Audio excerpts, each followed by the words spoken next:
bersilaturahim ke rumah Mbak Milam. Elok parasnya memakai jilbab. Hamba akan mengucap salam, mohon berkenan untuk menjawab. Assalamualaikum warahmatullahi wabarakatuh. Innal hamdalillah nahmaduhu wa nasta'inuhu wa nastaghfiruh wa na'udzu billahi min shururi anfusina wa min sayyiati a'malina. May yahdihillahu fala mudilla lahu wa may yudlil fala hadiya lahu. Asyhadu an la ilaha illallah wahdahu la syarika lahu wa asyhadu anna Muhammadan abduhu wa rasuluh la nabiyya ba'dah. Qala Allah ta'ala fi kitabihil karim.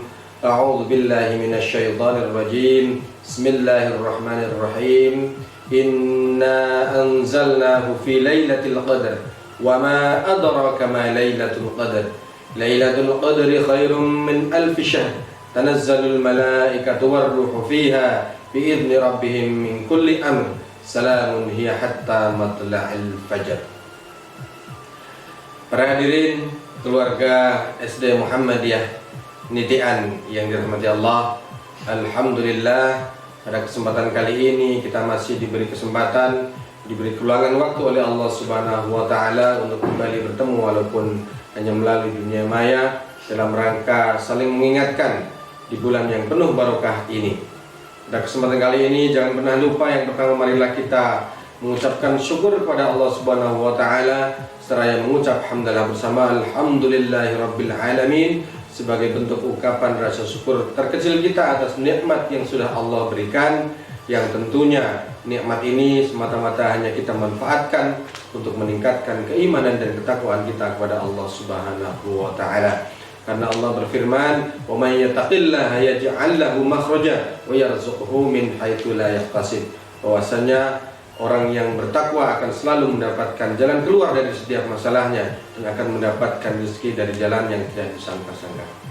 Yang kedua, salawat serta salam terindah semoga Allah tetapkan atas junjungan kita Nabi Agung Muhammad sallallahu alaihi wasallam, penghulu para nabi yang membawa manusia dari alam yang penuh kerusakan, dari dunia yang penuh dengan hiruk-pikuk kejahiliahan ke alam yang penuh dengan terang benderang cahaya keislaman. Maka marilah kita yang hanya tinggal memetiknya saja kita manfaatkan semata-mata juga untuk meningkatkan keimanan dan ketakwaan kita kepada Allah Subhanahu wa taala dengan mentadabburi Al-Qur'an dan sunnah-sunnah Rasulnya. Keluarga besar SD Muhammadiyah Nitian Yogyakarta yang dirahmati Allah, yang pertama marilah jangan pernah kita lupa untuk senantiasa memanjatkan puji dan syukur kita kehadirat Allah Subhanahu wa taala yang telah memberikan segala nikmatnya, memberikan hidayahnya, memberikan inayahnya kepada kita, sehingga pada kesempatan kali ini kita bisa tetap muka meskipun melalui online, melalui media yang maya untuk saling bersilaturahim, untuk saling mengingatkan. Maka marilah nikmat yang sudah Allah berikan kepada kita manfaatkan sebesar-besarnya untuk meningkatkan keimanan dan ketakwaan kita kepada Allah Subhanahu wa taala. Selanjutnya, salawat beserta salam terindah semoga senantiasa Allah tetapkan atas junjungan kita Nabi Agung Muhammad sallallahu alaihi wasallam, yang semoga terlimpah kepada keluarga beliau, kepada para sahabat dan kepada kita semua, yang semoga kita berharap kita termasuk ke dalam umat Muhammad yang kelak mendapatkan syafaat di yaumul qiyamah. Amin ya rabbal alamin.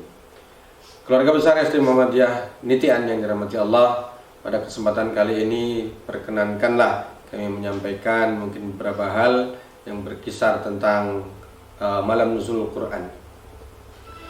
Kita tahu bahwasanya bulan Ramadan merupakan bulan yang luar biasa penuh dengan keberkahan, di mana Allah Subhanahu wa taala akan melipat gandakan balasan dari setiap amal-amal kebaikan yang sudah kita lakukan selama bulan Ramadan.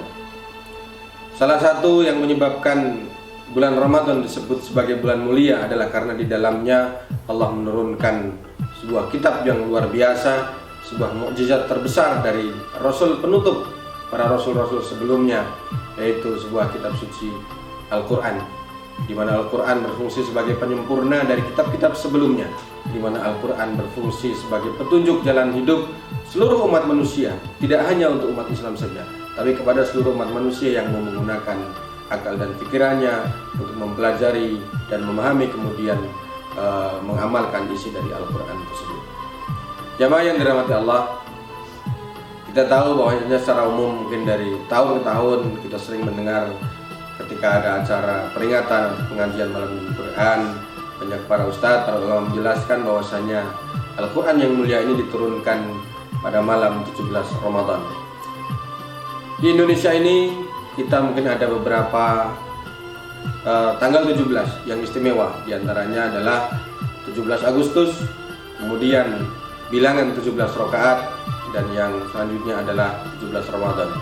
17 Agustus kita tahu bahwasanya itu merupakan tanggal diproklamirkannya kemerdekaan Republik Indonesia, dan kita tahu secara umum bahwa itu jatuh di bulan Ramadan. Itu yang perlu dipahami oleh kita sebagai seorang muslim, karena dari tahun ke tahun yang digembar-gemborkan, yang selalu diproklamirkan hanya tanggal 17 saja, tapi Ramadannya tertinggal. Kita patut berbangga hati bahwasanya bulan kitalah yang dimanfaatkan sebagai momentum untuk memproklamirkan kemerdekaan Republik Indonesia yang pada saat itu diakui oleh negara Palestina dan negara Mesir.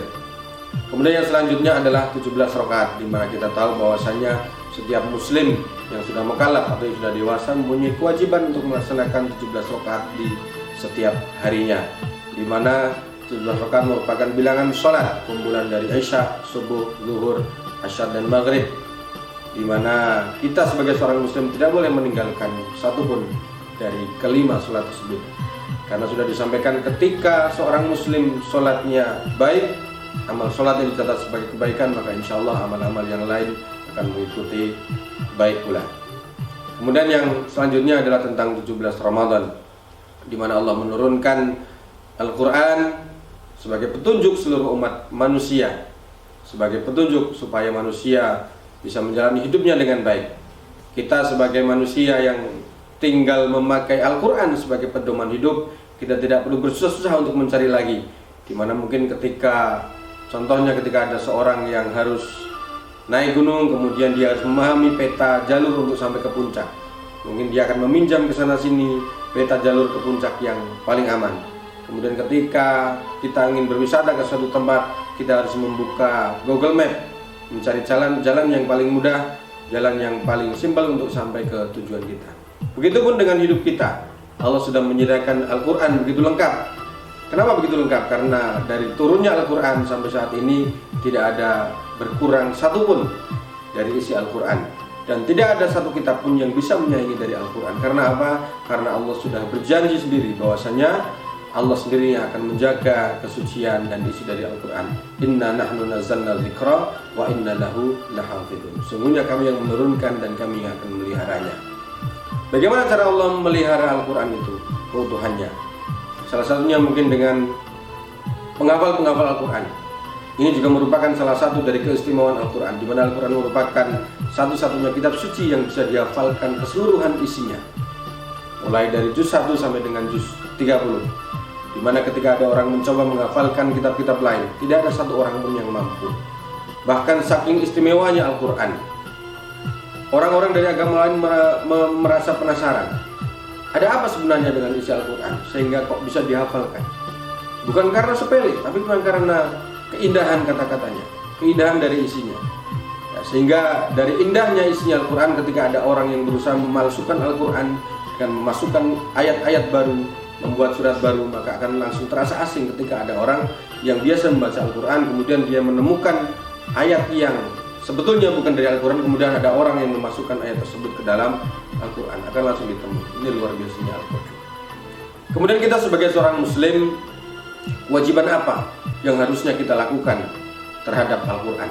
Yang pertama adalah kita harus menjunjung tinggi Al-Quran. Di mana ada pepatah, di mana bumi kita bijak, di situ langit kita jinjing, di situ Al-Quran kita junjung. Bukan berarti kita setiap hari membawa Al-Quran kemudian kita letakkan di atas kepala kita. Bukan seperti itu, kawan. Ya, tapi cara kita menjunjung Al-Quran adalah dengan memuliakan isi-isinya. Yang pertama adalah dengan membacanya. Kita membaca setiap hari. Ya, kemudian dalam tataran membaca kita juga harus ada progres meningkat. Jangan sampai kita hanya membaca seperti mungkin anak TK atau anak kelas 1 yang baru belajar membaca Al-Quran. Membaca terbata-bata dengan tidak mengetahui kaidah cara membaca Al-Quran, yaitu melalui tajwid dan sebagainya. Setelah kita membaca Al-Quran dengan lancar, kita pelajari tajwidnya sehingga ketika ada orang yang mendengarnya, akan meluluhkan hatinya, sebagaimana ketika Umar yang terkenal sebagai singanya Allah luluh ketika anaknya membaca Al-Quran, kemudian bisa menggerakkan hatinya untuk bisa memeluk Islam. Begitupun kita, ketika kita membaca Al-Quran, jangan sampai malah orang lain mengeluh karena suara kita yang jelek, kemudian bacaan kita yang amburadul, panjang pendeknya tidak jelas, idgham, ikhfa, gunnah dan sebagainya tidak jelas, sehingga justru membuat orang lain yang mendengarnya justru akan kecewa dan akan membuat dia marah. Kita tunjukkan bahwasanya kita sebagai umat Islam merupakan pengemban dakwah, penyampai dari Al-Quran. Kita bisa membacanya dengan lemah lembut, kemudian bisa memahami isinya. Setelah kita paham isinya, maka kewajiban kita selanjutnya adalah mengamalkannya. Mengamalkan Al-Quran ini merupakan tingkatan yang lebih tinggi daripada seorang yang hanya bisa membaca Al-Quran saja. Karena ibaratnya ketika seorang sudah membaca Al-Quran, maka dia ibarat lebah yang tidak menghasilkan madu atau pohon yang tidak berbuah, karena kemanfaatannya dia petik sendiri. Tapi ketika seorang muslim bisa membaca Al-Quran dengan baik, kemudian memahami isinya, kemudian dia mengamalkannya untuk dirinya sendiri, dan kemudian dia mengajarkannya kepada orang lain, maka itulah yang disebut sebagai seorang muslim yang kafah, yang sempurna, bisa sebagai penyeru dalam dunia dakwah. Sebagaimana yang Rasulullah sampaikan, balighu anni walau ayat, sampaikanlah daripadaku meskipun hanya satu ayat. Rasulullah menyampaikan ini, beliau tidak menyebutkan bahwasannya ketika seorang berdakwah harus menunggu dia baik dulu. Karena ini sesuatu yang sering kita dengar di masyarakat. Ketika kita mengajak orang lain untuk berdakwah, dia menjawab, nanti dulu, mongko dhisik, awakku isih elek. Aku mau nek kon ngandani wong liya, tak ngandani awakku sih. Ini hanya alasan yang dia adakan saja. Sungguhnya malas. Ketika diajak berdakwah, kok ada orang yang menjawab seperti itu. Ya, padahal Rasulullah ketika menyuruh kita menyampaikan dakwah, beliau tidak menyuruh dulu kita menjadi baik. Justru ketika kita berdakwah kebaikan kepada orang lain, saat itulah kita juga berdakwah terhadap diri kita sendiri. Ya, jadi tidak ada alasan ketika kita diajak berdakwah kita menjawab, aku belum baik, aku tidak akan berdakwah kepada orang lain. Ya, ini tidak ada dasarnya. Kemudian keuntungannya ketika kita sudah mengajarkan ke orang lain, terutama kepada keluarga kita sendiri, kemudian kita berharap berusaha dengan sungguh-sungguh supaya ada bagian dari keluarga kita atau bahkan diri kita sendiri bisa menjadi hafid Al-Quran. Ini merupakan pundi-pundi emas yang luar biasa yang kelak akan kita petik hasilnya di akhirat. Karena sebuah hadis menyampaikan, ketika ada seorang yang bisa menghafal Al-Quran, maka ia sungguhnya mempunyai 10 tiket untuk memasukkan keluarganya ke dalam surganya Allah.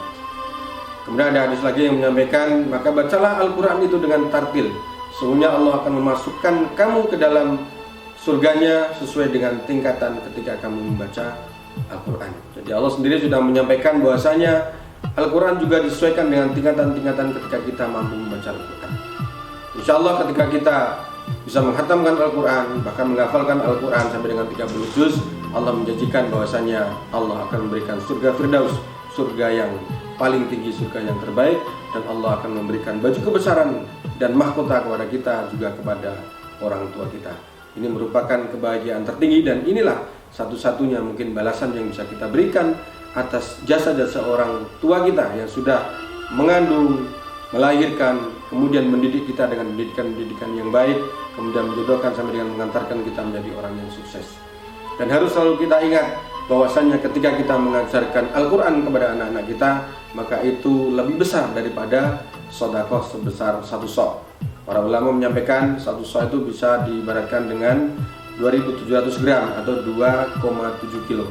Ya, padahal kita tahu bahwa pahala sedekah Allah akan membalas setiap sedekah kita yang ikhlas dengan 700 kali lipat. Ketika kita memberikan 2.700 kg, ketika kita kalikan menjadi dengan 700 kali lipat dengan balasan yang Allah berikan, maka amalan kita akan sangat luar biasa. Mungkin itu sedikit yang bisa saya berikan, hanya saling mengingatkan bahwasanya Al-Quran yang sudah diturunkan di malam mulia, malam Lailatul Qadar, malam yang lebih baik dari 1000 bulan, malam yang penuh dengan keberkahan. Jangan sampai kita menyia-nyiakan dengan hanya meletakkan Al-Quran kita di atas lemari, menyimpannya di dalam lemari. Kita buatkan kotak yang luar biasa dari kayu jati, berukir dan berkunci emas, tapi setiap hari kita memegang HP yang isinya hanya urusan dunia. Kita tidak rela ketika HP kita ada debu di atasnya. Tapi kenapa kita hanya diam saja ketika Al-Quran kita berdebu dan tidak pernah kita baca. Jangan sampai kita menjadi orang yang zalim.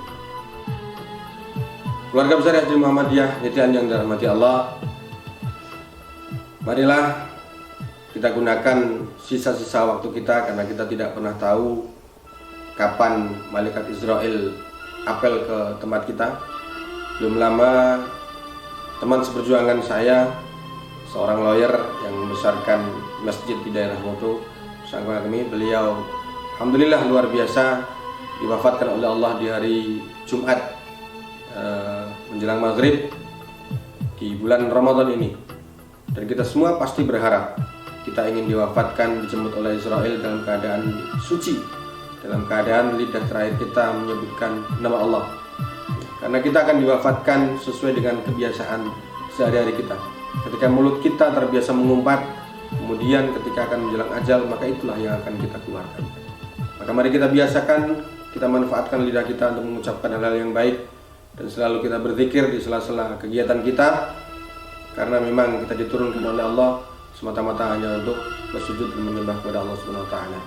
Kita senantiasa berbuat baik, membiasakan kita berbuat baik, karena kita tidak pernah tahu amal kita yang mana yang akan memasukkan diri kita ke dalam surganya Allah.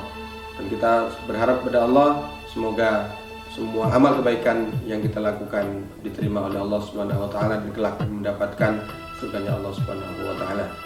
Itu saja, terima kasih. Mohon maaf apabila banyak tutur kata yang kurang berkenan. Wa minkum billahi fisabilillah wastabiqul khairat. Assalamualaikum warahmatullahi wabarakatuh.